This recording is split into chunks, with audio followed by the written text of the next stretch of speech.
할렐루야. 우리 좌우에 계신 분들하고 인사하겠습니다. 너무 잘 오셨습니다.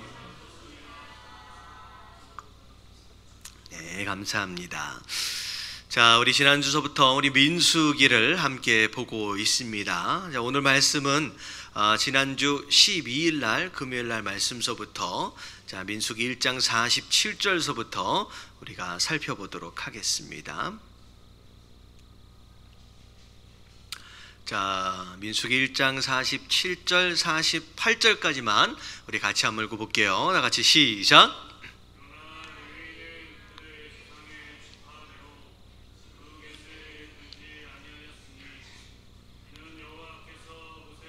말씀하여 이르시되. 자, 마이크를 둘 다 켜주시면 좋을 것 같아요. 네. 11일까지 했어요. 그래요. 넘어가겠습니다. 그렇네요. 내가 여기 표시해놓고서 왜 12일? 자, 2장 1절만 같이 한번 읽어볼게요. 2장 1절. 자, 1절과 2절 말씀 다 같이 한번 읽어봅니다. 시작. 여호와께서 모세와 아론에게 말씀하여 이르시되 이스라엘 자손은 각각 자기 진영의 군기와 자기의 조상의 가문의 기호 곁에 진을 치되 해막을 향하여 사방으로 치라. 아멘. 자, 우리가 이제 민수기를 좀 보고 있는데, 자, 민수기의 뜻이 무엇이라고 말씀을 드렸느냐? 뭘 세는 거예요? 사람의 숫자를 세는 건 어떤 그렇게 의미로 이제 생각을 했습니다. 근데 사실 민수기는 사람의 숫자를 세기는 세는데, 이 민수기의 기본적인 내용은 인구 조사에 대한 개념이 아니에요. 인구 조사의 개념이 아니에요. 그래서 우리가 이스라엘의 12지파의 이제 숫자를 세는 데 있어서 몇 살 이상으로 세라 그랬어요? 20세 이상 되어진 자들로 어디에 나갈 수 있는 사람? 전쟁에 나갈 수 있는 사람의 숫자를 세라라고 말씀하신 거죠. 그래서 사실 민수기는 인구 조사에 대한 개념이 아니라 군대의 숫자를 세는 거예요. 군대의 숫자를. 결국은 민수기의 시작과 끝은 어떤 광야 안에서 이스라엘 백성들을 무엇으로 세워가시는 과정이냐? 군대로 세워가시는 과정이다라고 생각하시면 됩니다. 그냥 단순하게 인구조사가 아니라는 거죠. 왜 하나님께서 이스라엘 백성들을 이제 군대로 세워가길 원하시느냐? 어딜 정복하기 위해서?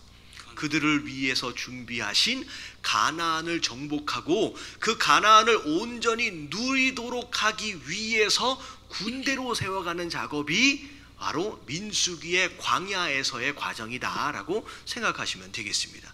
그래서 민수기 안에서 이스라엘 백성들을 군대로 세워가기 위한 목적을 위해서 가장 많이 등장하고 있는 표현과 내용이 뭐냐면, 하나님께서 이스라엘 백성들에게 뭐 하셨다? 이렇게 하라고 뭐 하셨다? 명령하셨고, 이스라엘 백성들은 그 하나님의 명령하심에 뭐 했다는 거예요? 순종했다라고 하는 것이 민수기 처음부터 끝까지 장이 끝날 때마다, 어떻게 보면 한 단락이 끝날 때마다 반복적으로 나오고 있는 내용입니다. 결국은 군대는 아무렇게나 세워지는 것이 아니라 뭐에 순종하는 것으로 인하여 세워지는 것이다? 말씀에, 명령에 순종하는 것으로 인하여서 군대는 세워져 간다라고 하는 것이죠. 그래서 이스라엘 백성들의 광야에서의 40년을 보면 결국 이렇게 되는 거예요. 처음에는 순종을 잘해요, 잘 못해요? 하는 일마다 불평하고 원망합니다. 힘들고 어려울 때마다 불평하고 원망하는 거예요. 그러면서 맨날 어떻게 하려고 그래요? 모세와 아론을 돌로 쳐서 죽이려고 하는 모습들이 민수기 앞에 부분에 나오면, 출애굽의 앞에 부분에 나오면 굉장히 자주 등장을 하는 것이죠. 근데 중요한 건 뭐냐면, 그렇게 불평하고 원망하고 순종하지 못했던 자들은 그 40년의 세월이, 훈련의 시간들이 흘러가면서 어떻게 돼요? 다 죽어요. 40년의 시간들이 흘러가면서 불순종으로 끝까지 고집하던 자들은 다 죽게 되고요. 나중에 40년이 딱 흘러간 다음에는요, 세대가 완전히 바뀌어지는 것으로 말미암아 모의 명령에 모할 수 있는 자들만 남아요. 순종할 수 있는 자들만 딱 남습니다. 그래서 하나님께서 딱 그때가 되어지면 이 여호수아와 더불어서 전쟁을 들어가는 거예요. 그래서 가장 첫 번째 있었던 전투가 어디와의 전투였어요? 여리고성과의 전투였습니다. 사실은 가나안 땅에 딱 들어가기 전에 어디를 건너게 됐냐면 요단강을 건너게 되잖아요. 자, 우리가 똑같이 물을 건넌다라고 하는 것으로 말미암아 홍해를 건너는 상황과 요단강을 건너는 상황을 비슷하게 생각할 수 있지만 전혀 다른 개념의 모습이에요. 자, 홍해는 어떻게 건너졌어요? 하나님께서 먼저 물을 바람을 통하여 갈라 놓으시고 뭐 하셨어요? 이미 길을 마른 땅으로 만들어 놓으신 다음에 그 사이로 뭐 하라고 말씀하셨냐? 그냥 걸어만 가라라고 말씀하신 게 홍해의 기적이에요. 근데 요단강은 어떻게 건넜어요? 물이 갈라지지 않았어요. 먼저 뭐 하라? 언약궤를 메고 있는 제사장이 먼저 그 발 아래 그 물 안으로 들어가라고 말씀하시는 거예요. 그래서 심지어는 물에 발이 닿는 순간 물이 갈라지는 게 아니라 언제 갈라져요? 요단강의 중앙에까지 딱 가서 서 있는 상황, 그 물길을 다 막아내는 그런 상황 가운데서 물이 위에서부터 멈춰지기 시작합니다. 그리고 나서 마른 땅을 건너가기 시작합니다. 다시 말하면 믿음이 없이는 요단강을 건널 수가 없는 거죠. 순종이 없이는 요단강을 건널 수가 없는 거예요. 그리고 그 순종의 기가 막힌 열매가 바로 여리고성이었어요. 그 여리고성이 어떻게 무너질 것이냐라고 하나님께서 구구절절 설명을 해주셨다, 안 해주셨다? 왜 아무도 반응을 안 하세요? 앞에 마이크를 대고 있는 사람 두 사람이라도 반응을 해주세요. 진짜 혼자 설교하고 있는 것 같네. 자, 구구절절 설교란다. 구구절절 설명을 해줬어요, 안 해줬어요? 안 해줬어요. 그냥 뭐 하라고 말씀하셨어요? 그냥 하루에 입 다물고 한 바퀴씩 돌아라. 그리고 나서 나중에 7일째가 되면 7바퀴를 돌아라. 그러면 뭐 할 것이다? 무너질 거다가 얘기해줬어요, 안 해줬어요? 안 해줬어요. 그냥 이스라엘 백성들은 명령하심에 뭐하는 백성? 그냥 순종하고 정말 그게 마음에 내키지 않더라도 그것에 복종하는 진짜 군사가 되어지는 순간 그때부터 뭐가 시작되느냐? 가나안 정복이 시작되어지는 거라는 거죠. 그래서 이 민수기는 인구를 지금 조사하고 있구나라고 하는 개념이 아니라 지금 하나님께서 군대의 숫자를 세어가시면서 40년 동안의 절대적인 순종으로 반응할 수 있는 뭘 만들어가고 계신다? 군대를 지금 만들어가고 계신다라고 하는 거예요. 여러분, 이 민수기를 바로 볼 수 있는 저와 여러분들 되시길 주님의 이름으로 축원합니다. 아멘. 그래서 사실 이게 교회의 모습이에요. 왜냐하면 신약에 뭐라고 얘기하느냐? 우리의 교회의 신앙생활을 광야 교회라고 얘기하고 있어요. 오늘날 우리 유don사님하고 아침에 몇 가지 좀 얘기를 좀 나눴는데 그런 얘기를 했어요. 그런데 오늘날 목사님들의 설교를 들어보면 설교 못하시는 목사님이 거의 없어요. 설교 정말로 잘하세요. 그리고 설교를 잘할 뿐만 아니라 대부분의 목사님들은 예전 한 20-30년 전만 해도 거의 고졸 출신의 목사님들, 그래서 신학교 다니다가 그렇게 목사님들, 그런 목사님 되게 많았는데 오늘날에는 거의 대부분 마스터 과정을 다, 그리고 심지어 PhD의 목사님들이 얼마나 많은지 한번 보세요. 그러니까 영적 지도자들의 능력을 보면요, 공부도 많이 하고 실력도 있고 어마어마한 사람들이 많이 있고, 그리고 성도들도 보면요, 여러분 대부분 대졸자들에다가 공부 많이 한 사람, 똑똑한 사람 많이 있어요. 그리고 예전에는요, 교회가 재정적으로 어려워가지고 창문이 깨지면 그 창문 하나를 못 고쳐가지고 테이프로 갖다가 붙여놓고 몇 달을 지나가는 그런 교회들이 많았거든요. 근데 오늘날 수많은 교회들이 어마어마한 예산을 가지고 어마어마한 돈을 쓰고 있음에도 불구하고 오늘날 교회가 이 땅 가운데서 빛과 소금의 역할을 제대로 감당하지 못하는 이유가 무엇이겠느냐? 무엇이라고 생각하세요? 오늘날의 교회는 군대가 아니에요. 오늘날의 교회는 군대가 아니에요. 어떤 모습으로 가고 있느냐? 일단 주의 종 되어진 자들의 말씀에 순종을 해야 하네요. 잘 안 해요. 주의 종 되어진 자들마저도 말씀에 순종하기를 꺼려할 뿐만 아니라 교회 안에 있는 성도들이 말씀에 순종해요, 안 해요? 순종을 잘 안 해요. 그러니까 절대적으로 군대 안에선 순종이 가장 중요한 것인데 순종을 거부하는 무리들이 많이 모여 있으니까 교회 안에서는 항상 무슨 일만 벌어지느냐? 맨날 서로 싸우는 일만 벌어지는 거예요. 서로 불평하고 원망하는 일들만 벌어지는 거예요. 결국은 가나안 땅에 가요, 못 가요? 가나안 땅에 못 가는 거예요. 그래서 40년 동안 가나안 땅 안에 들어가 보지도 못하고 어디서 다 죽어요. 광야에서 다 죽는 일들만 벌어지는 거예요. 여러분, 이 예담교회는 여러분 가나안 땅 안으로 들어가야 되는 줄로 믿습니다. 서로 잘났다고 자기 목소리를 내면서 원망하고 불평하고 서로 싸우는 것으로 말미암아 40년 동안 광야에서 다 죽어버리는 그런 교회가 아니라 어떻게 해야 돼요? 철저하게 말씀에 순종하는 것으로 말미암아 어디까지 가줘야 돼요? 가나안 땅 안에까지 가줄 수 있는 여러분 군대 되어진 교회가 되길 주님의 이름으로 축원합니다. 여러분, 그것뿐이에요. 지금 여기 말씀을 잘 보세요. 하나님이 모세에게 명령하셨어요. 명령하신 그 한 말씀 한 말씀, 그 누구도 반박하지 않고 그대로 순종하는 모습, 결국은 그래서 이 광야 안에 있는 이스라엘 민족들이 결국 군대가 되었더라. 군대 되어기를 끝까지 포기하고 고집부렸던 자들은 다 어떻게 되었다? 다 광야에서 죽었다라고 하는 게 이게 스토리예요. 여러분, 우리는 광야까지가 아니라 어디까지 가야 된다? 가나안 땅까지 가는 교회가 되는 것이 여러분 교회를 세우신 목적인 줄로 믿습니다. 자, 그래서 자 볼게요. 지금 48절, 자 어디까지? 아니죠. 자, 민수기 1장까지의 내용을 보면 12지파의 숫자를 20세 이상 전쟁에 나갈 수 있는 자들로 다 추려가지고 군대의 숫자를 센 거예요. 자, 그 다음에 자 어디서부터 이제 민수기 1장 마지막 부분에 보면 무슨 내용이 나오냐? 레위인에 대한 내용이 잠깐 나오고, 자 오늘 1절서부터를 보면 자 어떤 내용이 나오느냐? 자, 이스라엘의 민족들로 하여금 자 진을 치라라고 말씀하셨는데, 자 마지막 1절 2절 마지막 부분에 보니까 무엇을 중심으로? 회막을 중심으로, 회막을 향하여 사방에다가 진을 쳐라라고 하나님 말씀하시는 거예요. 자, 그리고 나서 3절서부터 나오는 내용은 자 회막을 중심으로 해가지고 동쪽 부분은 누가 진을 치라 그랬어요? 어느 지파?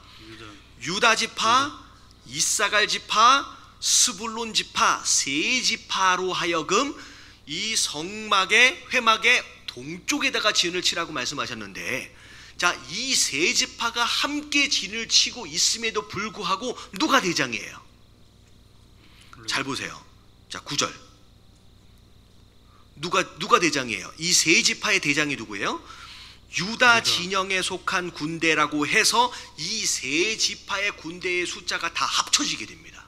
다시 말하면 다 세 지파 고유에 나눠지는 독립적인 지파임에도 불구하고 세 지파가 함께 모여지는 가운데 대장되어지는 지파 하나를 세우셨다라고 하는 거예요. 자, 그리고 자 남쪽에는 누가 대장이에요? 자, 10절. 자, 루벤이 대장이에요. 자, 루벤 중심, 루벤과 더불어서 시므온과 갓지파가 남쪽에 함께 진을 치도록 했어요. 자, 그리고 쭉 넘어가서 자 17절에는 잠깐 나오죠. 자, 17절 같이 한번 읽어볼게요. 시작. 그 다음에 회막이 레인의 진영과 함께 모든 진영의 중앙에 있어 행진하되 그들의 진칠 순서대로 각 사람은 자기의 위치에서 자기들의 길을 따라 앞으로 행진할지니라. 자, 이 내용은 진을 치는 상황들을 잠깐 나중에 이 진을 친 상황 가운데서 이동할 때의 모습을, 행진할 때의 모습을 설명을 하고 있습니다. 그래서 지금 이 내용은 이동이라고 설명하지 않고 뭐라고 설명하고 있냐면 행진이라고 설명을 하면서 그냥 오합지졸, 그냥 무리지어서 웅게둥게 몰려가는 것이 아니라 줄을 딱 맞춰가지고 군대처럼 이동하게 되는 그런 모습을 잠깐 설명하고 있죠. 자, 그런 상황 가운데 18절 보면, 자, 서쪽은 누가 대장이에요? 에브라임. 자, 에브라임 지파가 대장이에요. 그러고 나서 므낫세와 베냐민 지파 세 지파가 서쪽에 진을 치게 되고요. 자, 그리고 나서 25절 북쪽을 보면 누가 대장? 단 지파가 대장입니다. 그래서 단과 아셀과 납달리 지파가 단 지파 더불어서 진을 치게 되지요. 자, 그리고 나서 32절에 나와 있는 내용이 전체 군대의 숫자를 다 세어보니까 몇 명이었다. 자, 32절 마지막 부분 몇 명이에요? 60만 3,550명이었더라. 이게 이제 앞에 1장에 나왔던 그 숫자를 그대로 가지고 온 것이죠. 자, 그리고 나서 33절 말씀 같이 한번 읽어볼게요. 시작. 레위는 이스라엘 자손과 함께 계수되지 아니하였으니 여호와께서 모세에게 명령하심과 같았느니라. 자, 이 부분이 계속 반복돼요. 지금 이 모든 것들이 이루어지는 이유와 이제 상황 자체가 누군가의 아이디어가 아니었어요. 누군가의 아이디어가 아니라 누가 명령하신 것이다? 하나님이 명령하신 것을 따라서 그대로 순종했다라고 하는 것이 계속 반복되어지는 주제입니다. 자, 그리고 나서 34절에 보니까, 자, 이스라엘 자손이 여호와께서 모세에게 명령하신 대로 다 준행하여 각 종족과 조상의 가문을 따르며 자기들의 길을 따라 진을 치기도 하며 뭐 하기도 했다? 행진하기도 했다. 그래서 결국은 군대는 무엇을 따라 움직인다? 깃발을 따라 움직인다라고 하는 거예요. 그래서 자, 여기까지의 말씀에서 굉장히 중요한 게 뭐냐면, 자, 이 진영의 핵심, 중심은 뭐가 있어요? 중심에는 성막이 있고, 자, 성막이 있는 가운데 진이 쳐지고, 그리고 나중에 행진할 때에 그들을 인도해 가는 것은 무엇이었다? 깃발이었다라고 하는 거죠. 그래서 이게 어찌 보면 오늘날을 살아가고 있는 광야 교회의 성도 되어진 자들이 무엇을 중심으로 살아야 하느냐라고 하는 것과 더불어 무엇을 향하여 나아가야 하느냐라고 하는 것에 대한 방향성을 제시하고 있는 내용이에요. 그래서 교회는 무엇 중심이어야 되느냐? 성막 중심이어야 합니다. 여러분, 이 성막은 간단하게 얘기하면 누구 중심? 우리의 삶의 중심이 하나님이어야 된다. 예수 그리스도여야 된다. 말씀이어야 한다. 하나님의 임재여야 한다라고 하는 것을 의미하는 거죠. 성막에 포함하고 있는 모든 포괄적인 내용이에요. 성막은 하나님의 임재하심이에요.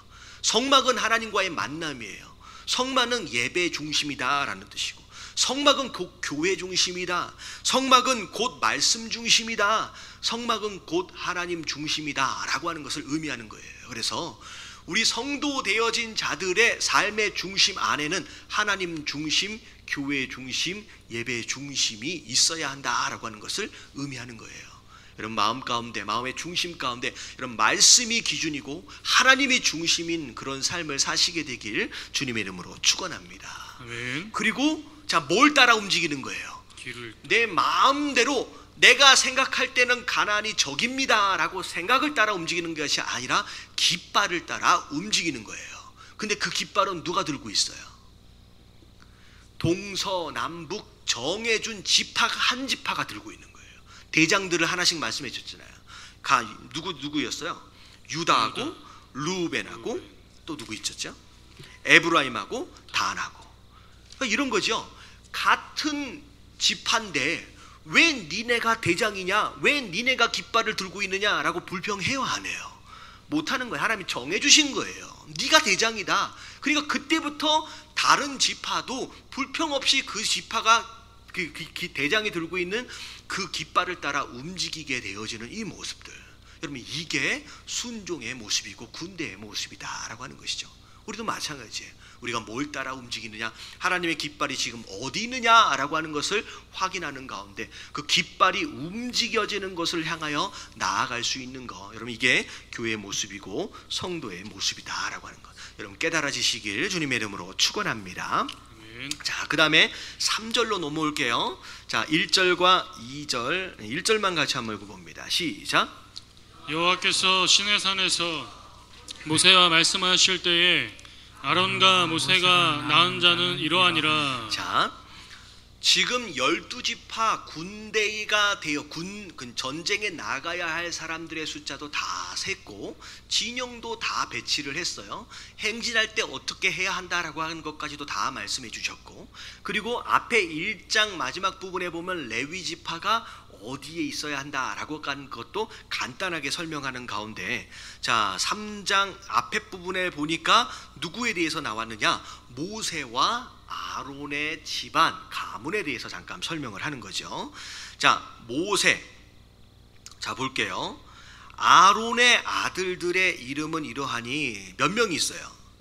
나다비오, 아비후, 엘르아살, 이다말. 자, 4명이었어요. 자, 4명이었는데 지금 몇 명 남았어요? 자, 4절에 보면 원래 이 4명이 제사장 직분을 감당하기로 지명되어졌는데, 자 4절에 보면 한번 읽어볼게요. 시작. 나답과 아비후는 시내 광야에서 여호와 앞에 다른 불을 들이다가 여호와 앞에서 죽어 자식이 없었으며 엘르아살과 이다말이 그의 아버지 아론 앞에서 제사장의 직분을 행하였더라. 그럼 4명이었는데 2명이 어떻게 됐다? 죽었다. 죽어버렸어요. 뭐 하다가?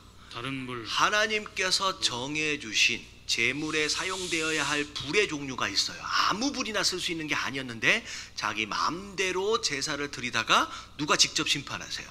하나님이 직접 심판하시는 것으로 말미암아 4명의 아들 가운데 2명이 죽어버렸어요. 그러니까 제사를 집례하는 거, 하나님께 예배 드리는 거, 어떻게 보면 제사장의 직무로서 이것은 뭘 걸고 드리는 거예요? 생명. 사람 앞에 서는 게 아니라 하나님 앞에 서는 자들로서 목숨을 걸고 예배를 드려야 되는 거예요. 그래서 이 자리 가운데 함께 참여되어진, 뭐 우리가 다 왕 같은 제사장이지만 특별히 하나님 앞에 부르심을 받은 주의 종 되어진 자들은 여러분 예배에 목숨을 거시길 주님의 이름으로 축원합니다. 예배는 장난이 아니에요. 이 지금 구약 시대 같은 경우는 자칫 잘못하는 순간 그대로 목숨을 잃어버리는, 하나님이 직접 치시는 이런 상황들을 보여주시잖아요. 비록 지금 갑자기 하나님이 심판하시진 않는다라고 할지라도 우리가 예배의 중요성과 예배 경중을 여러분 이런 만큼 우리가 신중할 필요가 있다라고 하는 거죠. 그래서 나중에 나와요. 이스라엘의 다른 지파는 몇 살 이상부터 세냐면 20세 이상이에요. 근데 레위 지파의 숫자를 셀 때는 나중에 보면 몇 살서부터 세라 그래요? 30세 이상 몇 살까지? 50세까지. 가장 이해력이 있고 가장 철들어 있고 가장 머리가 팍팍팍 돌아가고 가장 생각할 만한, 신중할 만한 딱 그 나이 20년만 딱 일할 수 있게끔 만드는 거예요. 그러니까 20세가 넘었다, 20세는 어떻게 보면 어른들 볼 때는 아이들이었거든요. 그러니까 어떻게 보면 철없을 수 있고 어떻게 보면 열정과 그건 있었지만 자칫 잘못하면 신중하지 못하는 것으로, 결국은 그렇게 되면 나중에 어떻게 돼요? 이 성막을 다루는 일은 목숨을 거는 일이기 때문에 20세는 안 된다는 거예요. 몇 살서부터? 30세서부터 끊어버리는 거예요. 그리고 나중에 나이가 많이 먹어가면, 죄송합니다만 50세가 넘어가면 어떤 상황이 벌어져요? 이게 한국 표현으로 전문용어로 깜빡깜빡이라고 그러잖아요. 깜빡깜빡 하는 거예요. 근데 깜빡하는 순간 뭐 할 수 있어요? 죽을 수 있는 거예요. 그러니까 딱 50세까지만 딱 정해서 거기에 집중할 수 있는 인원만 계수하는 이유가 바로 거기 있다라고 하는 것이죠. 그래서 지금 이거는 예배를 드리는 것은 우리가 소홀히 할 수 있는 일들이 아니다라는 것이죠. 그렇다고 뭐 평신도는 아무렇게나 해도 된다, 그게 아닌 줄로 믿습니다. 너무 극단적으로 생각하면 안 되고요. 자 6절을 보니까 레위 지파는 자 누구에게로 나아가라? 제사장 아론에게로 나아가라는 거예요. 여러분 이 민수기를 보면 하나님께서 60만 명이 넘는 이 어마어마한 집단을 어떻게 굴러가도록 하시는지에 대한 조직력을 보여주시는 거예요. 그냥 아무거나 알아서 해라는 내용이 아니에요. 심지어 레위 지파마저도 누구 앞에 서라? 제사장 아론 앞에 서서 아론으로부터 뭘 받는 거예요? 지휘를 받고 감독을 받는 거예요. 해야 할 일이 정해졌어요. 그럼에도 불구하고 아무렇게나 하도록 내버려 두는 게 아니라 철저한 조직 체계를 만들어 가시면서 그게 함께 군대처럼 움직일 수 있도록 지금 하나님께서 이 조직을 세워가는 거죠. 어떻게 보면 제가 이 예담교회를 이제 조직을 하나씩 세워가는 이런 과정마저도 어떻게 보면 이 성경적인 근거를 가지고 하나씩 만들어가고 있는 거예요. 나중에 좀 설명을 드릴게요. 자, 회막 앞에서 아론의 직무와 온 회중의 직무를 위하여 회막에서 심호하되, 자 8절 9절에 보니까 이런 일을 해라. 자 그렇게 쭉 나온 다음에 자 이 12절 같이 한번 읽어볼게요. 다 같이 시작. 보라, 내가 이스라엘 자손 중에서 레위인을 택하여 이스라엘 자손 중에 태를 열어 태어난 모든 마지를 대신하게 하였은즉 레위인은 내 것이라. 자, 특별히 레위인만은 군대에 파견되지 않는 자들로서 군대로 숫자를 세지 않잖아요. 특별한 의미를 가지고 따로 하나님께서 레위인들을 구별하셨습니다. 근데 구별하신 이유와 목적, 어떻게 의미가 뭐냐? 이게 이제 알려면 6월절로 돌아가서 봐야 돼요. 출애굽할 때 10가지 재앙 가운데 마지막 재앙이 뭐였어요? 장자가 다 죽는 건데, 심지어 사람뿐만 아니라 기르는 가축마저도 처음 난 것은 다 죽을 수밖에 없었던 거예요. 근데 다 죽을 수밖에 없었던 그 재앙 가운데 살 수 있는 딱 한 가지 방법이 있었어요. 그게 뭐예요? 양의 피, 예수 그리스도의 보혈을 의미하는 양의 피를 문의 임방과 설주에 바르면 죽음의 사자가 그 집을 어떻게 한다? 넘어간다. 그래서 6월, 패스 오버 이렇게 해서 6월절이 된 거예요. 그래서 그때로 거슬러 올라가는 거예요. 원래로 얘기하면 그때 당시 양의 피가 아니었으면 이스라엘 백성들의 장자는 다 어떻게 되어야 할 운명이었어요? 다 죽어야 할 운명이에요. 하지만 예수 그리스도의 피, 그 양의 피로 말미암아 어떻게 보면 그 생명을 건진 거예요. 어떻게 보면 덤으로 사는 인생이라는 거죠. 하나님이 살려주신 거라거든요. 그것은 곧 무엇을 의미하느냐? 그러기 때문에 내가 살려줬기 때문에 그 맏아들 처음 초태생은 다 누구 거라는 거예요. 다 내 거다, 내 것이다 라고 하나님께서 구별해 버리신 거예요. 근데 중요한 게 맏아들마다 첫째 된 것마다 다 구별하면 복잡해지니까 하나님 뭐라고 말씀하시느냐? 각 지파마다 맏아들을 뽑은 게 아니라 모든 지파를 대신해서 맏아들로 누굴 삼으신 거예요? 레위 지파를 삼은 거예요. 그래서 레위 지파는 그래서 모든 지파 안에 있는 모든 맏아들 초태생의 대표다라고 말씀하시면서 이건 내 것이다 라고 하나님께서 따로 구별해 두신 것이다라는 거죠. 자, 그래서 그 내용이 13절에 나와 있어요. 자, 다 같이 한번 읽어볼게요. 시작.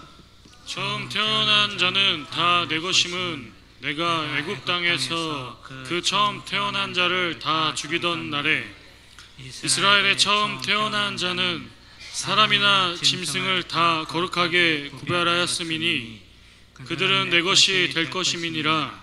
나는 여호와이니라. 네, 그래서 이스라엘 백성 가운데 레위 지파만큼은 그분의 것으로 따로 구별하심으로 말미암아 내 것이다. 그래서 대표성을 띠게 그렇게 되어집니다. 자, 그런 가운데 자 14절서부터 나오는 내용이 자, 이 레위 지파마저도 하나님께서 이제 계수하라고 말씀하십니다. 자, 15절만 읽어볼게요. 시작. 레위 자손을 그들의 조상의 가문과 종족을 따라 계수하되 1개월 이상 된 남자를 다 계수하라. 자, 계수하되 자, 몇 살서부터? 1개월이 지난 사람서부터 다 계수하라는 거예요. 왜냐하면 앞에 12지파는 군대에 가야 될 사람이고 전쟁을 치러야 할 사람이기 때문에 20세 이상이었지만 레위 지파는 장자로서 어떻게 보면 존재 자체가 의미가 있는 거기 때문에 1개월서부터 이제 사람으로 이제 치게 되는 것이죠. 그래서 계수하라고 말씀하셨는데, 자, 레위 지파 야곱의 아들 레위는 몇 명의 아들이 있었다? 몇 명의 아들이 있었다? 자, 17절. 몇 명의 아들이 있었어요? 게르손과 고앗과 무라리. 자, 17절 그냥 읽어볼게요. 시작. 레이의 아들들의 이름은 이러하니 게르손과 고앗과 무라리요. 자, 몇 명의 아들? 3명. 자, 3명의 아들이 있었어요. 자, 사실은 모세와 아론도 레위 지파예요. 자, 모세와 이제 질문합니다. 이 정도를 알고 있는 분이 계실까 모르겠는데, 자, 모세와 아론은 이 3명의 아들들 가운데 어느 집안 사람일까요? 레위 지파 사람이라고요. 레위 지파 사람인데 이 3명의 아들 가운데 한 가문 사람이잖아요. 성경에는 여기는 안 나와 있지만 모세와 아론은 고핫 자손의 고핫 가문의 사람입니다. 고핫 가문의, 나중에 이제 좀 더 설명을 드릴게요. 그래서 고핫 가문의 사람인데, 자, 이 3명의 아들로 구성되어 있는데 하나하나 다 세라라고 얘기하는 거예요. 자, 21절서부터 보면, 자, 게르손이라고 하는 첫 번째 아들에 대해서 좀 설명을 하고 있습니다. 1개월 이상의 숫자를 세라라고 했더니, 자, 몇 명이었어요? 22절 보니까 7,500명이죠. 잘 따라오고 계시죠? 자, 좀 불안해요. 나 혼자 있는 것 같아. 자, 7,500명인데, 자, 어디에다가 진을 치래요? 성막 뒤 서편. 여러분, 성막 뒤에 진을 치래요. 여러분, 이렇게 얘기하면 성막 앞에가 어디고 뒤에가 어딘지 지금 헷갈리거든요. 자, 성막을 보면 어떻게 생겼냐면 성막은 겉을 울타리를 구성하고 있는, 그러니까 전체를 보면 뜰을 구성할 때 쓰는 울타리가 있어요. 근데 울타리가 있는데 문은 어느 방향으로 나와 있어요? 동쪽으로 나 있어요. 문은. 그래서 서쪽은 막혀 있는 데예요. 북쪽과 남쪽도 다 막혀 있고 들어가는 문은 동쪽으로만 나져 있습니다. 그래서 들어가자마자 처음 만나는 그게 뭐냐면 번제단. 그다음에 뭘 만나요? 물두멍을 지나가면 성소를 만나게 되는데 이게 천막이에요. 방처럼 돼 있어요. 많이 크진 않습니다. 그 성소 안에 딱 들어가게 되면, 자, 이거는 뭐 자주 말씀드렸으니까 이제 알겠죠? 딱 성소 안에 들어가자마자 이거 보여줘 버리면 이제, 자, 보여주세요 그냥. 자, 이게 지금 어떻게 돼 있냐면, 자, 동쪽으로 문이 나 있어요. 지금 밑으로 나 있는데 이게 남쪽이 아니에요. 어떻게 보면 이게 이렇게 돌려져 있어야 돼요. 돌릴 수 있어요? 너무 어려운 부탁인가? 자, 돌려야 돼요. 그래서 딱 들어가자마자 성소 안에 물두멍을 지나서 들어가자마자, 오케이, 이 방향이 아니에요. 반대 방향이에요. 한 번만 더. 이렇게 되는 거예요. 자, 요렇게 들어왔잖아요. 요렇게 들어와서 성소 안으로 물두멍을 지나서 들어가자마자 오른쪽에 뭐 있어요? 떡상. 저만 보는 게 아니죠. 자, 오른쪽에 떡상, 이건 무슨 충만? 말씀 충만. 네, 말씀 충만. 자, 말씀 충만. 자, 왼쪽에는 뭐가 있어요? 금초대. 이건 무슨 충만? 성령 충만. 가운데 뭘 만나요? 분향단. 이거는 분향단은 무엇 충만? 기도 충만이에요. 그래서 성도는 하나님을 만날 때 무엇으로 충만해야 된다? 말씀 충만, 성령 충만, 기도 충만으로 하나님 앞에 나아가는 거예요. 그리고 그 휘장을 지나면 뭘 만나게 돼요? 죄의 용서함이 있는 언약궤, 하나님의 임재하심이 있는 그 언약궤까지 들어가는 거죠. 자, 그랬을 때, 자, 성막 뒤에다가 진을 치라 라고 말씀하셨다라고 한다면, 이 게르손은 어디에 진을 치는 거예요? 자, 서쪽에다가 진을 치게 되는 거예요. 자, 서쪽에다가. 그러니까 게르손은, 자, 성막에 들어가려면 어떻게 돼요? 북쪽으로 돌든지 남쪽으로 돌든지 뺑 돌아가지고 성막으로 들어올 수밖에 없는 상황이 되는 것이죠. 그래서 게르손은 성막 뒤에다가 진을 쳐라 라고 말씀하십니다. 자, 그리고 고핫 자손. 자, 고핫 자손은 어디다 진을 치래요? 자, 28절 29절 밑에 보니까 성막의 남쪽에다가 진을 칠 것이요. 자, 그래서 성막의 밑에 남쪽에다 진을 칠 수 있도록 하나님 허락하시고, 자, 그리고 마지막에 무라리는 자, 어디에다 진을 치라? 북쪽에다가 진을 치라라고 말씀하십니다. 그래서 자 그렇게 이제 그림을 보여주시면 자 아까 지금 보한 대로 서쪽에는 게르손, 남쪽에는 고핫, 북쪽에는 무라리가 진을 치게 되죠. 이게 이제 진을 치는 모습이에요. 어떻게 보면 레위 지파조차도 무엇을 중심으로 진을 친다? 성막을 중심으로 진을 치는데, 특별히 성막을 중심으로 레위인이 진을 친 그 안으로 외부인이 들어오면 하나님 어떻게 하시겠다? 죽이겠다라고 하나님 말씀하십니다. 자, 그게 이제 38절의 맨 마지막 부분에 대한 내용이죠. 자, 그리고 나서 39절 마지막 한번 읽어볼게요. 시작.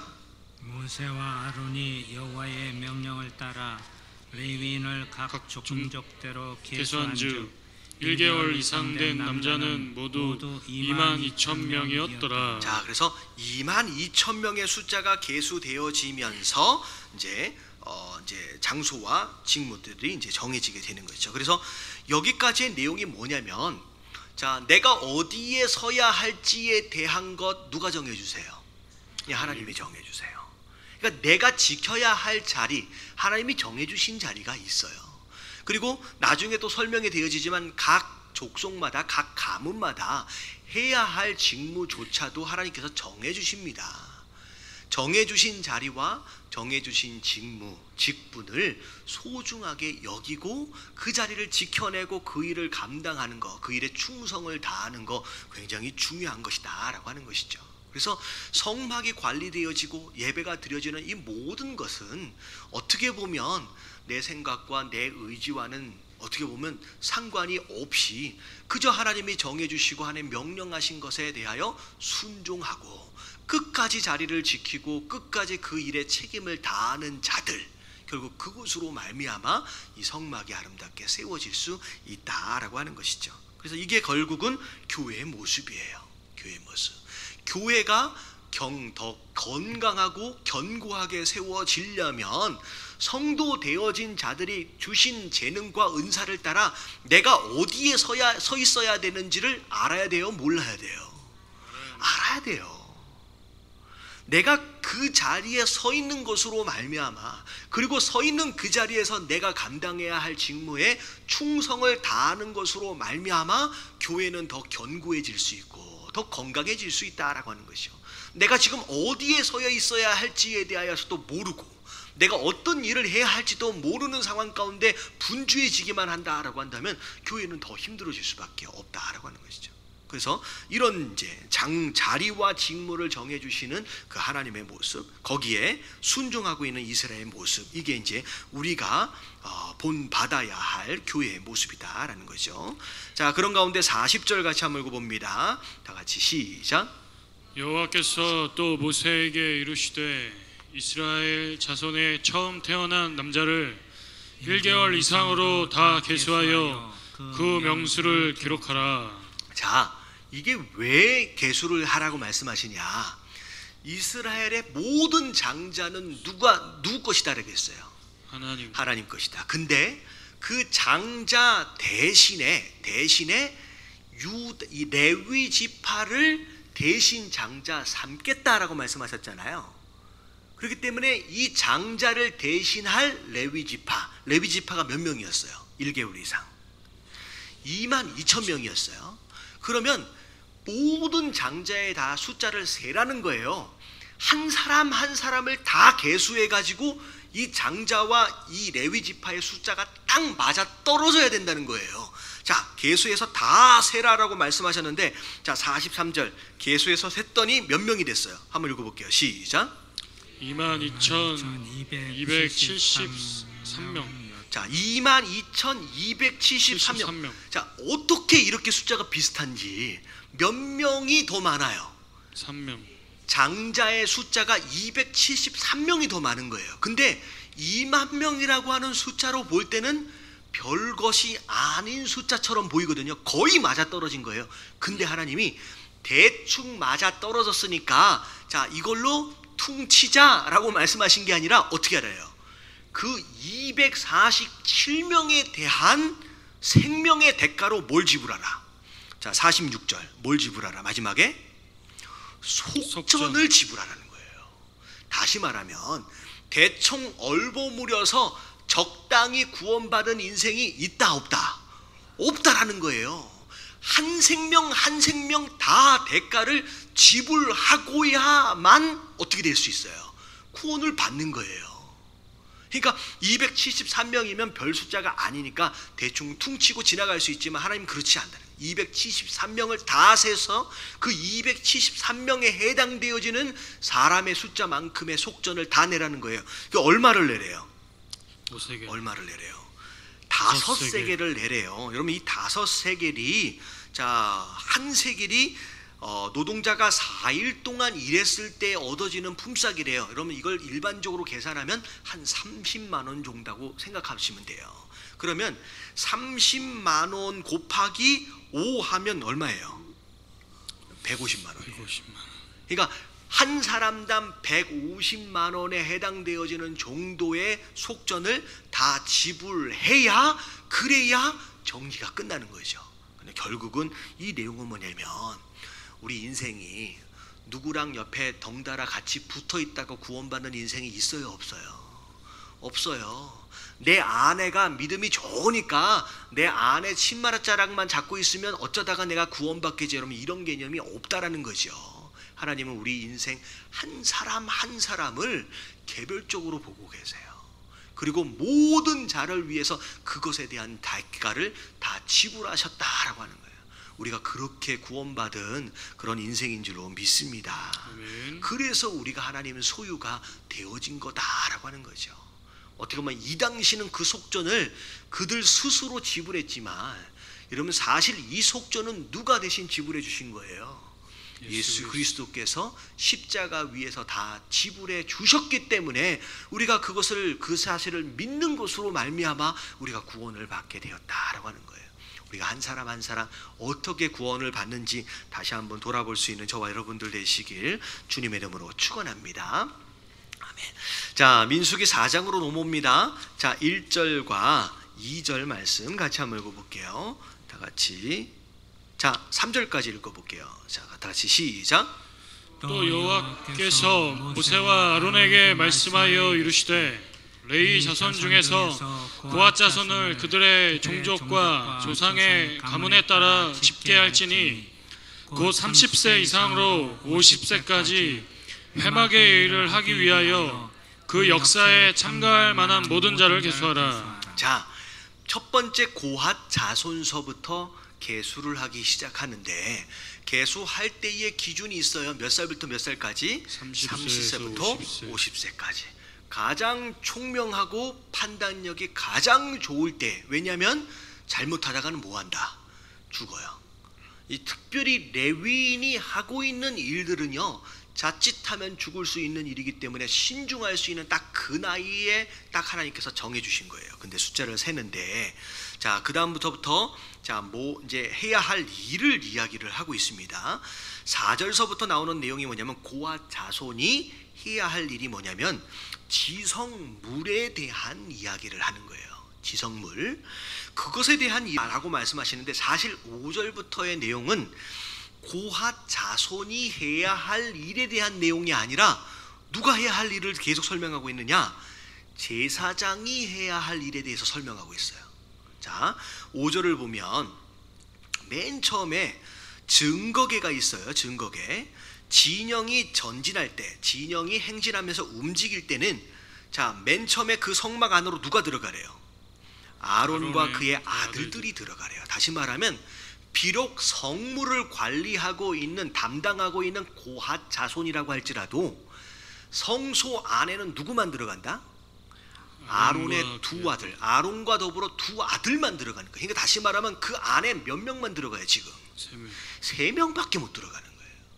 근데 그 3명이 들어가서 증거궤를 휘장을 걷어서 덮으라는 거예요. 이 얘기는 뭐냐면 증거궤는 그 3명, 2명의 아들과 아론이 있다라고 할지라도 2명의 아들은 그 증거궤를 볼 수 있어요, 없어요? 어려운 질문이 아니라 볼 수 있어요, 없어요? 없어요. 제사장임에도 불구하고 아론만 그 증거궤를 봅니다. 아론만 봐요. 그것도 몇 년에 한 번?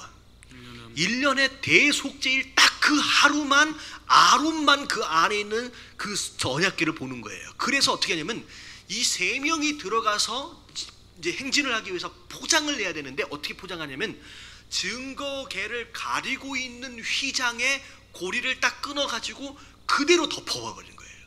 그러니까 아무도 못 봐요. 아론만 봐요. 어떻게 생겼는지 처음 만들 때만 봤고 그 다음부터는 제사장마저도 그 언약궤가 어떻게 생겼는지 몰라요. 그러니까 휘장을 딱 걷어가지고 그 언약궤를 덮어라. 이 얘기는 그걸로 이제 포장이 시작되는 거죠. 그리고 나서 그 위에다가 뭘 덮어요? 해달의 가죽을 덮어라. 여러분 해달은 무슨 색깔이냐면 검정색 또는 진한 회색이에요. 근데 이 가죽은 방수가 돼요. 왜냐하면 해달의 가죽은 물이 묻어도 그 기름으로 코팅되어 있기 때문에 비가 웬만큼 와도 스며들지가 않아요. 그러니까 휘장은 천으로 짜여져 있기 때문에 물이 들어갈 수 있고 젖을 수 있지만 그 휘장 위에다가 뭘 덮어라?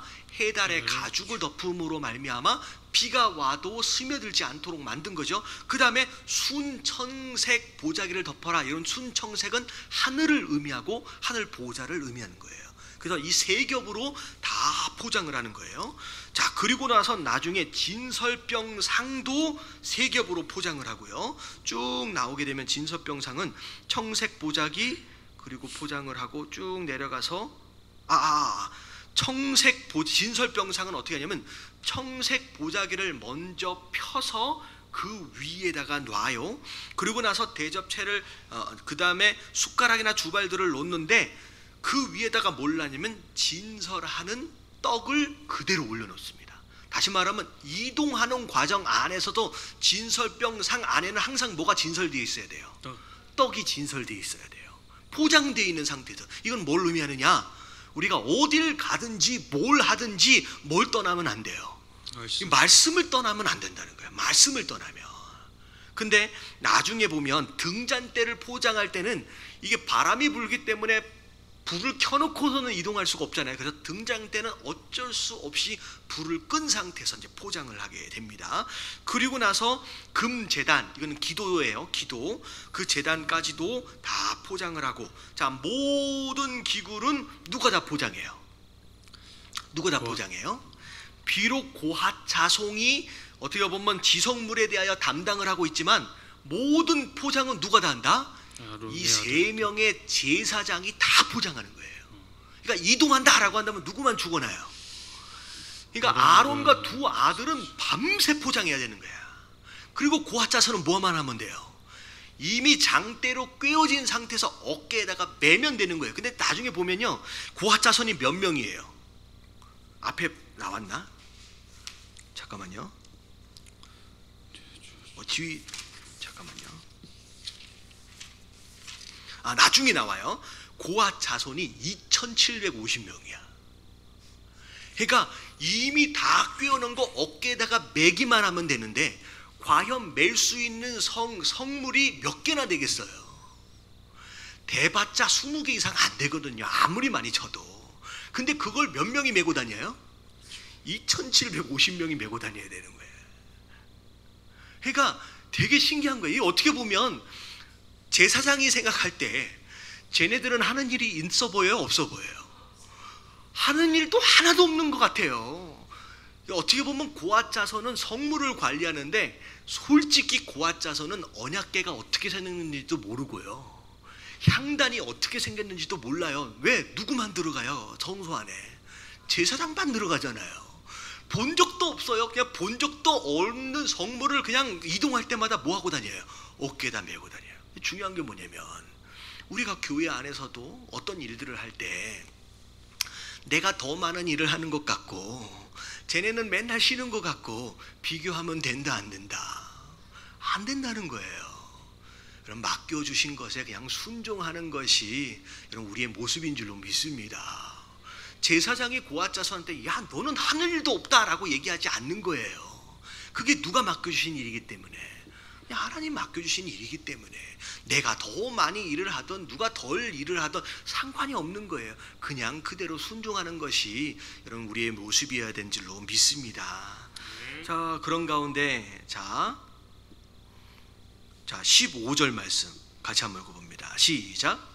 진영을 떠날 때에 아론과 그의 아들들이 성소와 성소의 모든 기구 덮는 일을 마치거든 고앗 자손들이 와서 맬 것이니라. 그러나 성물은 만지지 말라. 그들이 죽으리라. 회막 물건 중에서 이것들은 고앗 자손이 맬 것이며. 자, 비록 고앗 자손이라고 할지라도 레위 지파임에도 불구하고 만지면 어떻게 된다? 죽는데요. 그래서 누가 죽었어요? 다윗 시대 때 우사가 만져서 죽은 거예요. 그러니까 어떻게 보면 고앗 자손 입장에서 볼 때 제사장만 대단한 특권이 있어서 자기네들이 메고 다니는데 한 번도 본 적이 없는, 안에는 들여다볼 수도 없거든요. 이미 다 포장이 되어 있는 상태에서 나오니까. 근데 고앗 자손 만지지 말라, 그냥 그대로 순종하는 거. 여러분, 이게 교회 모습 되어져야 한다라고 하는 거죠. 왜 나는 이런 일 맡겼냐? 왜 나는 더 일을 맡겼냐? 이렇게 불평할 필요가 없다는 거죠. 자, 그런 가운데 자, 밑에를 보세요. 19절 보면 그들이 지성물을 접근할 때에 그들의 생명을 보존하고 죽지 않게 하기 위해서 이같이 하라. 아론과 그의 아들들이 들어가서 각 사람에게 그가 할 일과 그가 맬 것을 뭐뭐하게 하라. 지휘하게 하래요. 이 얘기는 뭐냐면 한 번, 두 번 매보면 이미 숙달이 돼서 뭐라고 참견을 안 해도 다 잘할 것 같아요. 생각해 보세요. 2,700명이 넘는 사람들이 20개도 안 되는 짐을 메고 다니는 것을 뭐 한 달, 두 달을 했다고 생각해서 대단한 어려운 일이 아니거든요. 몇 번 해보면 다 아는 얘기예요. 다 할 수 있는 얘기예요. 그럼에도 불구하고 하나님 뭐라고 말씀하시냐? 그리 알아서 잘 하겠지라고 내버려 두지 말고 제사장 되어진 자들이 뭐하라? 지휘를 해줘라 라고 말씀하시는 거예요. 그래서 우리 교회 안의 조직도를 보면 각각 대부분의 팀장들은 누가 하고 있어요? 지금 평신도들이 다 팀장을 대부분 하고 있는데 그 팀 전체를 운영하고 있는 국장은 누구예요? 목회자들이에요. 그러니까 팀장들이 몇 번 해보면 다 잘할 수 있을 것 같지만 하나님 뭐라고 말씀하시냐? 제사장 되어진 자들이 어떻게 해줘라? 지휘해줘라는 거예요. 왜냐하면 뭐 할 수 있기 때문에 죽는다라는 거예요. 죽는다.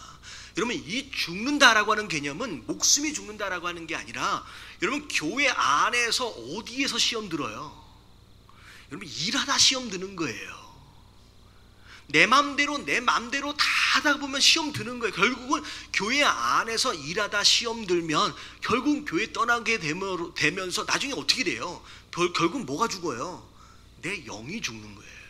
그러니까 그런 일이 생기지 않도록 모든 목회자 되어진 제사장 되어진 자들이 국장이 되어서서 관리해주고 감독해주고 지휘해주고 감독하는 그런 모든 것들을 해라라고 말씀하시는 거예요. 그래서 지금 우리 교회 안에 있는 건 제가 만들어 놓은 게 아니라 제가 전에 교회에서부터 실행위원회나 이런 것들을 제가 보고 배운 건데 사실 이 구조 자체가 뭘 따가지고 온 것이냐? 구약에 나와 있는 이 60만 명을 끌어가는 하나님의 조직력을 가지고 우리가 구조를 만들어가는 거예요. 그러다 그 국장은 마음대로 움직이느냐? 아니에요. 제사장이다라고 할지라도 아론이라고 할지라도 그 아들들이라고 할지라도 이 세 명은 누구에게 순종해요? 대표되어지는 모세에게 순종하게 돼 있는 거예요. 그래서 그 제사장 되어진 자들이 모세에게 순종하는 이 조직력, 여러분 이게 결국은 뭘 만들어내는 것이냐? 군대를 만들어내는 거예요. 군대를. 자, 20절 같이 한번 읽어볼게요. 시작. 그들은 잠시라도 들어가서 성소를 보지 말라. 그들이 죽으리라. 결국은 하나님이 정해주신 선이 있어요. 여기까지다. 더 하면 더 좋을 것 같지만 하나님이 정해주신 그 선을 넘지 말고. 이러면 이건 결국 겸손함이에요. 겸손함. 여기까지 정해주신 대로 더 잘할 수 있지만 하나님이 명령하신 그대로. 그래서 지위가 필요한 가운데 이런 조직들을 세워가라라고 말씀하시는 거예요. 자, 그리고 더 넘어갈게요. 자, 21절만 그냥 읽어볼게요. 시작. 여호와께서 또 모세에게 말씀하여 이르시되. 자, 이게 민수기에서 계속 반복되는 거예요. 여호와 하나님은 누구에게 말씀하고 계신다? 모세에게. 그럼 모세에게 말씀하세요. 마지막에 만약에 우리 교회에서 하나님이 따로 누군가에게 말씀하시는 비전과 방향성에 대해서 말씀하시는 경우가 생기면 그건 뭐 하라는 거냐? 그 사람 보고 따로 교회를 세우라는 신호예요. 다시 말하면 우리 교회 안에서는 누가 누구에게만 말씀하셔야 돼요. 이런 방향성과 비전에 대해서는 절대적으로 저에게만 말씀하시는 거예요. 여러분 이게 질서예요. 여러분 이게 무너지게 되면요. 그래서 결국은 지금 어떤 경우만 아론을 부르냐면 제사장의 직분을 감당해야 할 특별한 경우에는 모세하고 누굴 같이 불러요? 아론을 같이 불러요. 그 외에는 그냥 모세만 불러요. 그리고 잘 보세요. 그 출애굽기를 보고 나중에 보면요, 여호수아가 모세의 수종되어진 자로 계속 옆에 머물러 있어요. 모세가 회막에서 하나님을 만나는데 모세는 회막을 떠나서 집으로 가지만 여호수아는 회막을 떠나지 않습니다. 뭐가 부러워서? 하나님과 친구처럼 이야기하고 있는 모세가 너무 부러워가지고 여호수아도 그 하나님하고 대화하고 싶은 거예요. 그래서 평생 다음 리더십이 될 때까지 여호수아가 성막을 떠나지를 않아요. 성막을 떠나지를 않는데, 자, 모세가 죽기 전까지 하나님이 여호수아에게 말씀하십니까? 안 하십니까? 안 하세요. 여러분 이게 교회 질서예요. 여러분 이게 무너지게 되면요, 이러면 교회는 다 무너져요. 만약에 나에게 무슨 말씀을 해주셨다라고 한다면 그것은 뭐라는 얘기냐면 나보고 개척하라는 얘기가 되는 거예요. 또 다른 비전과 또 다른 방향성이기 때문에. 자 22절을 볼게요. 게르손 자손에 대해서 30세 이상 50세까지 계수하라 라고 얘기를 합니다. 근데 게르손 자손은 뭘 담당하느냐? 앞에 고핫 자손은 뭘 담당했어요? 성물을 이동할 때 일만 감당을 하거든요. 게르손은 성막을 구성하고 있는 가운데 천으로 되어져 있고 가죽으로 되어 있는, 그리고 그 천과 가죽을 묶을 때 쓰는 줄로 되어 있는 것, 끈으로 되어 있는 것들을 관리하는 것이 게르손 자손이 해야 할 일입니다. 그래서 성막 전체를 덮고 있는 휘장이라든지 아니면 그 해달의 가죽이라든지 이런 것들을 다 관리를 하는 것이죠. 그리고 나서도 27절에 보니까 아론과 그의 아들들에게 명령하신 대로 명령대로 할 것이니 너희가 그 멜짐을 그들에게 맡길 것이다 라고 나와 있어요. 그리고 나서 게르손 자손 28절 같이 한번 읽어볼게요. 시작. 게르손 자손의 종족들이 회막에서 할 일은 이러하며 그들의 직무는 제사장 아론의 아들 이다말이 감독할지니라. 게르손 자손 안에서도 리더십이 있어요, 없어요? 있지요. 그럼에도 불구하고 그 게르손이 하게끔 하도록 되어 있는 모든 일은 누가 감독하도록 되어 있어요? 제사장 이다말이 감독하도록 만들었다라는 거죠. 이게 하나님께서 만드신 구조예요. 그리고 무라리를 보세요. 무라리는 뭘 관리하도록 되어 있냐면 게르손은 천과 가죽으로 된 것을 관리하는데 무라리는 널빤이나 기둥이나 받침으로 되어진 것만을 관리해요. 그리고 그 기둥과 널빤을 연결할 때 쓰는 끈과 줄을 관리하는 것만 상관을 합니다. 그러니까 딱딱한 거, 천으로 된 것은 게르손, 딱딱한 이렇게 기둥이나 널빤 같은 것은 무라리가 관리를 하게끔 돼 있어요. 근데 중요한 게 뭐냐면 32절 마지막 부분을, 그러니까 32절 한번 읽어볼게요. 시작. 둘레의 기둥들과 그 받침들과 그 말뚝들과 그 줄들과 그 모든 기구들과 그것에 쓰는 모든 것이니라. 너희는 그들이 맡아 매일 모든 기구의 품목을 지정하라. 마지막 부분에 그들이 맡아 맬 모든 기구의 품목을 지정하라, 이 표현이 한국말로 읽으면 그냥 두리뭉실 넘어갈 수 있는 표현인데요. 여러분 이걸 영어로 보면 뭐라고 써져 있냐면 assign to each man 하고 시작해요. assign to, 그러니까 assign이 무슨 뜻이냐면 지정해 줘라. 누구에게? each man이라고 하는 것은 각 한 사람에게 지정해 줘라. 뭘 지정해 주래요? 영어로 보면 the specific things he is to carry. 이게 무슨 뜻이에요? 구체적인 것, 그가 가지고 이동해야 할, 어떻게 보면 뭐래요? 메어야 할 구체적인 물건을 한 사람 한 사람 한 사람에게 지정해 주라는 거예요. 그럼 이게 무슨 내용이냐면, 자 보세요. 지금 제가 구체적으로 세워보지 않아서 지금 잘 이제 기억이 안 나는데, 성막의 뜰을 구성하고 있는 울타리의 기둥이 많아봤자 몇 개일 것 같아요? 대충 좀 아시는 분 계세요? 제가 한번 세워보면 좋은데, 아무리 많아봤자 100개가 넘을까요? 안 넘을까요? 그럼 100개 안 넘어요. 그러니까 소를 구성하고 있는 널판과 기둥과 줄, 고리를 하나하나 다 분리한다라고 해도 여러분 이게 1000개가 넘을까요? 안 넘을까요? 안 넘어요. 근데 나중에 보면 무라리가 몇 명이에요? 여러분 무라리 족속을 다 세보니까 3200명이에요. 다시 말하면 기둥 하나를 담당하고 있는 사람이 최소한 몇 명 이상 되는 거예요. 3명 이상이 되는 거예요. 그러니까 그 어떤 물건을 어떤 사람이 이렇게 무리로 관리하는 게 아니라 딱 한 물건을 여러 사람이 다 관리하고 있는 거예요. 그러니까 그 물건이 관리되어지지 않을 수가 없게끔 만들어버리는 거죠. 그럼 이게 교회의 조직이 잘 굴러갈 수 있도록 하는 방법들 중에 하나예요. 다시 말하면 어떤 부분에 대한 청소나 어떤 부분에 대한 일을 어떤 무리에게 맡겨버리면요, 일이 잘 안 돼요. 왜냐하면 무리에게 맡겨짐으로 말미암아 서로 저 사람이 알아서 하겠지 다 미루는 상황이 되거든요. 그러니까 그렇게 하는 게 아니라 하나님의 방법은 어떻게 하라는 거예요? 예를 들어서 이 본당을 청소를 하라라고 10명에게 맡기면요, 이 10명이 이 청소를 잘할 수 있느냐? 그렇지 않다는 거예요. 어떻게 맡기라는 거예요? 여기서부터 앞줄 첫 번째 줄에 15개의 의자는 네가 담당하세요. 두 번째 15개의 의자는 당신이 담당하세요 라고 해서 구체적으로 내가 담당해야 할 그곳을 스페시픽하게 정해주라는 얘기예요. 그러면 그 사람은 교회에 오면 뭐만 책임지면 돼요? 앞에가 내가 맡은 15개의 의자만 책임지면 되는 거예요. 그러면 이게 많은 사람들이 많은 일들을 틈이 없게끔, 실수가 없게끔 돌아가도록 하는 그런 방법이라는 거예요. 근데 중요한 건 뭐냐면 그 모든 것들이 다 잘 굴러가도록 하기 위해서 누가 관리하고 감독하라? 제사장이 관리하고 감독하라라고 말씀하셔요.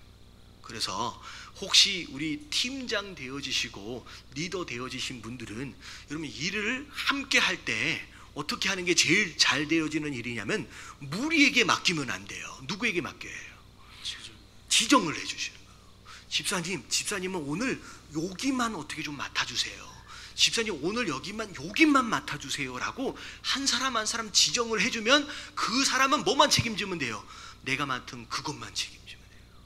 이게 교회에서 이게 하나님의 방법이에요. 하나님 방법으로 교회가 굴러가도록 하는 이런 원리다라고 하는 것이죠. 자, 마지막 33절 읽어볼게요. 다 같이 시작.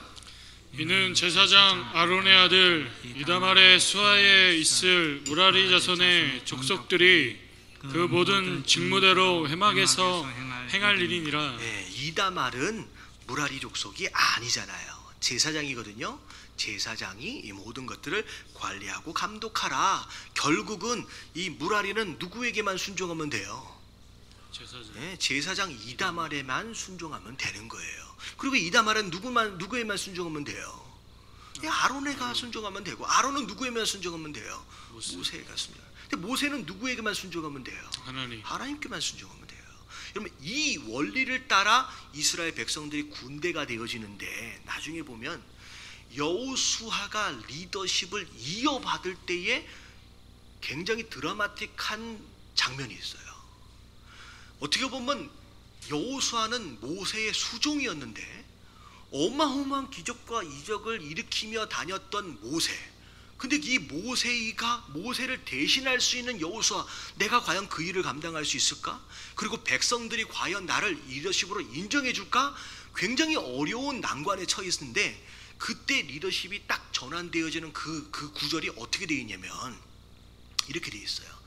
하나님이 모세와 함께 하셨던 것처럼 백성들이 하나님이 누구와 함께 하심을 믿었어요? 여호수아와 함께 하심을 믿는 것으로 말미암아 뭐 하기로 작정했다? 뭐 여호수아에게 순종하고 복종하기를 작정했다라고 딱 전하게 돼요. 다시 말하면 여호수아가 이스라엘 백성들 앞에서 나는 이런 사람이다 라고 어마한 뭘 보여준 게 아니에요. 그냥 뭐에 대한 신뢰만 있었어요. 여호수아에게 하나님이 여호수아와 함께하고 계신다라고 하는 그것 하나의 신뢰로 결국 여호수아가 지도자가 되어지고 여호수아에게 절대적인 복종과 순종을 보이는 거예요. 근데 결국은 그래서 그게 군대가 되어지고 그 군대가 뭘 정복하게 됐느냐? 가나안을 정복하게 된다라고 하는 것이죠. 그래서 지금 그 내용이 좀 이어지고 있는 겁니다. 그래서 자, 금요일까지 말씀만까지 볼게요. 자, 34절 같이 한번 읽어봅니다. 34절, 4장 34절. 잠깐만요. 왜 안 나와요?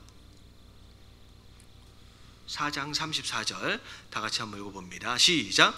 모세와 아론과 회중의 지도자들이 고앗 자손들을 그 종족과 조상의 가문에 따라 계수하니. 자, 그래서 고앗 자손서부터 계수를 했더니 몇 명이었느냐? 2750명 고앗 자손이에요. 자, 그리고 누구가 있느냐면 게르손 자손을 계수했더니 몇 명이었어요? 2630명. 자, 그리고 나서 무라리 족속을 계산했더니 몇 명이었냐면 44절에 보니까 3200명. 자, 그래서 다 계산해서 셌더니 몇 명이었어요? 8580명. 그러니까 성막이 여러분들 크지가 않아요. 이게 보면 제가 정확하게 계산이 안 되지만 성막 뜰까지 다 합해서 이 본당보다 조금 더 커요. 본당보다 조금 더 커요. 그러니까 어마어마하게 큰 성막, 성전 뭐 그런 게 아니라 사실 되게 작아요. 근데 이 작은 성막을 몇 명이 관리하고 있어요? 8580명이 관리를 하는 거예요.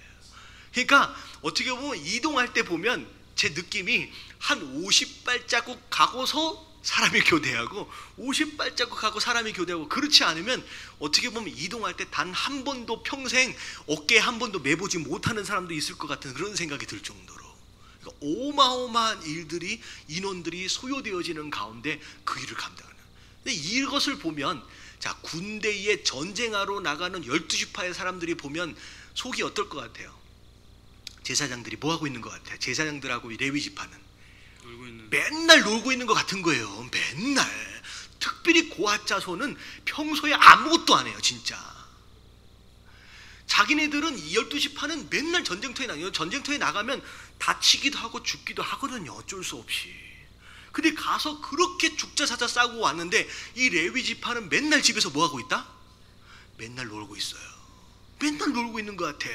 근데 중요한 건 뭐냐면 거기에 불평과 원망을 하라 마라 하지 말라는 거예요. 내가 지정했다는 거예요. 내가 정해줬다는 거예요. 여러분, 다른 사람과 신앙생활 비교하지 마시고, 내가 더 일하고 있는 것을 그렇게 생각하지 마시고, 여러분, 내가 짊어지고 있는 십자가에 충성을 다하시길 주님의 이름으로 축원합니다. 성도들이 보면 목사는 맨날 뭐 하고 있는 것 같아요? 놀고 있는 것 같잖아요. 우리 전도사님들을 보고 보면 평신도를 보면, 여기 평신도들이 수고를 되게 많이 합니다. 왜냐면 저는 새벽 예배까지 오면서까지 직장 출근을 하는 분들을 되게 많이 봤어요. 그리고 직장에서 끝나고 나면 예배를 와요. 예배가 없어도 또 와서 교회를 또 둘러봐요. 여러분, 이게 안수집사의 모습이에요. 제가 본 주님의 온강교회 안에서의 모습이에요. 그러니까 예배가 있든 없든 교회에 찾아오는 거예요. 내가 뭐 할 게 있나?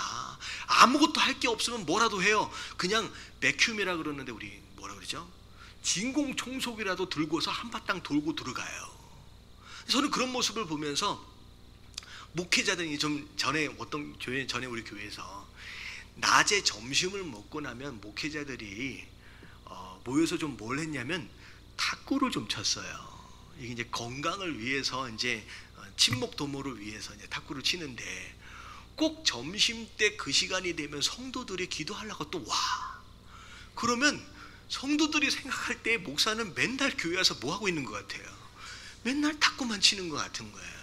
그래가지고 한동안은 탁구 금지령이 내려졌어. 왜냐면 평신도를 볼 때 교회에 있는 목사들과 전도사들 맨날 모이면 탁구만 치는 것 같고 맨날 어디 밥만 먹으러 가는 것 같고. 그런데 비교하지 말라는 거야. 죄송합니다. 좀 노는 것처럼 보여도 그러니까 하나님께서 레위 지파에게 허락하신 이게 비교되어질 부분이 아니다라고 하는 거죠. 그런 가운데 자 마지막 어떻게 끝나요? 49절 똑같습니다. 같이 한번 읽어봅니다. 시작. 그들이 할 일과 짐 맺는 일을 따라 모세에게 계수되었으되 여호와께서 모세에게 명령하신 대로 그들이 계수되었더라. 자 여호와께서 누구에게? 모세에게 명령하신 대로 그들이 그대로 계수하여 순종했다라는 거죠. 그래서 자 여기까지의 내용을 다 정리를 하면 중요한 거 세 가지를 얘기하고 있어요. 자, 첫 번째는 순종이고요. 두 번째는 헌신이에요. 그리고 세 번째는 뭐냐면 이제 협력이에요. 결국은 레위 지파도 마찬가지고 일반 이제 12지파의 군인들도 마찬가지고 결국 순종과 헌신과 협력 이 세 가지를 통하여 성막을 세워가고 군대로 세워져 갈 수 있다라고 하는 것인데 중요한 건 뭐냐면 이 세 가지가 순서가 바뀌면 안 돼요. 자, 뭐가 문제예요? 순종이 문제예요. 그 다음에 뭐예요? 헌신이 먼저예요. 그러면 순종은 방향성을 의미합니다. 헌신은 속도와 열정을 의미하는 거예요. 결국은 방향이 되어지고 속도가 붙으면 결국은 뭐가 되어진다? 협력되어질 수 있어요.